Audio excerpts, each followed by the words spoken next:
ছেলে যেগুলো পড়ে গেছে ওগুলোকে একটু চেকও করে নি, কারণ চেক করতে করতেই লাইভও করা হয়ে যাবে, এদিকে চেকও করা যাবে, তাই চেক করতে করতেই লাইভটা করছি। আমার ছেলে বুদ্ধি দেখো, বইটা আগে করে নিয়েছে, করে নিয়ে এবার তুমি চেক করো, তারপর ওসব ইয়ে করবে, ফিল করবে।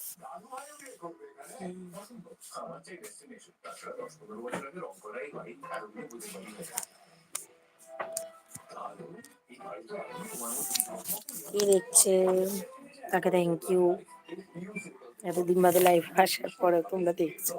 অ্যাকচুয়ালি লাইভ বলো বা ভিডিও বলো, এটা কন্টিনিউ যদি না করা হয় না, সবাই ছুট হয়ে যায়। তো যারা একেবারে নোংরা নিম্ন স্তরের ভিডিও টিডিও বানায়, ওদের মানে লাইক, কমেন্ট, শেয়ার, সাবস্ক্রাইব হতে তো টাইম লাগে, কিন্তু আমাদের মতন যারা মধ্যবিত্ত বা মধ্যবিত্ত পরিবার হচ্ছে, বাজে কেউ নিয়ে বলবো না, বাট আমাদের মতন যারা যে সম্মানটাকে গুরুত্ব দিয়ে কাজ করছে, তাদের পক্ষে তা বলে আমি এটাও বলবো না যে শুধু বাজে মানুষদেরই নাম ডাক হয় বা কিছু হয়, অনেক ভদ্র মানুষদেরও হয়।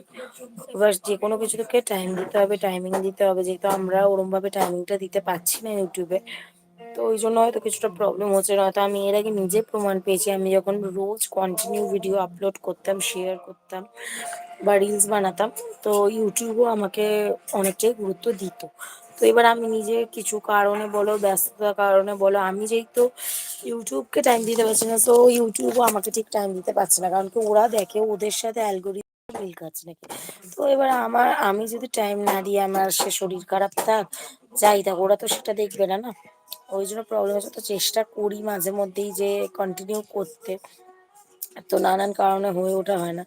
যেমন আমার দাঁতের এই জায়গাটা খুবই ব্যথা করে, তো এই করতে করতে দুটো ডাক্তার দেখিয়েছি, দুটো ডাক্তার বলেছে এই আক্কেল যে দাঁত, আমার এখানে একটা আক্কেল দাঁত আছে, এখানে একটা আক্কেল দাঁত আছে, এই দুটো আক্কেল দাঁতের মধ্যে পোকা ধরে গেছে, আমার দাঁত অলরেডি ক্ষয়ে ক্ষয়ে পড়ে যাচ্ছিল।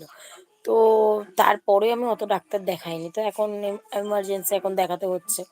আমাদের বাঙালিদের যতক্ষণ না বাড়াবাড়ি হয়, ততদিন পর্যন্ত ডাক্তারের চৌকাটে কেউ যায় না, যতক্ষণ না অতিরিক্ত বাড়াবাড়ি। তো আমাদের সেই সিচুয়েশন হয়েছে।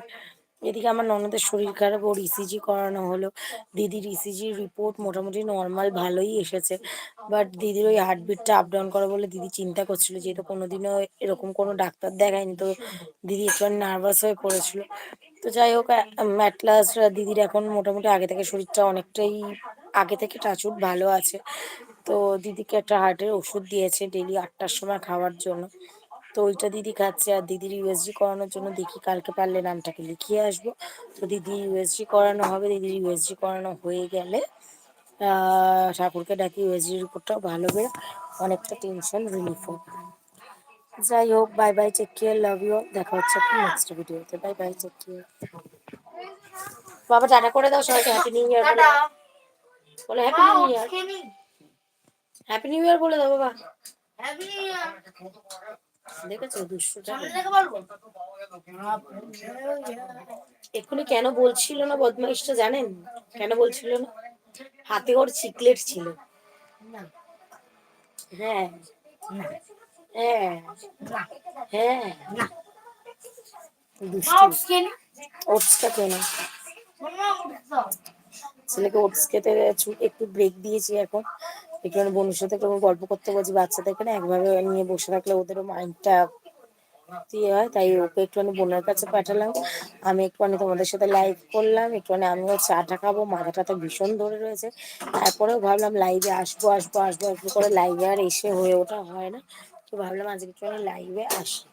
তো তোমরা যারা যারা আমার চ্যানেলে নতুন, তারা প্লিজ প্লিজ প্লিজ অবশ্যই আমার চ্যানেলটাকে সাবস্ক্রাইব করতে একেবারে ভুলো না। আর কি বলবো, আর যারা যারা পুরো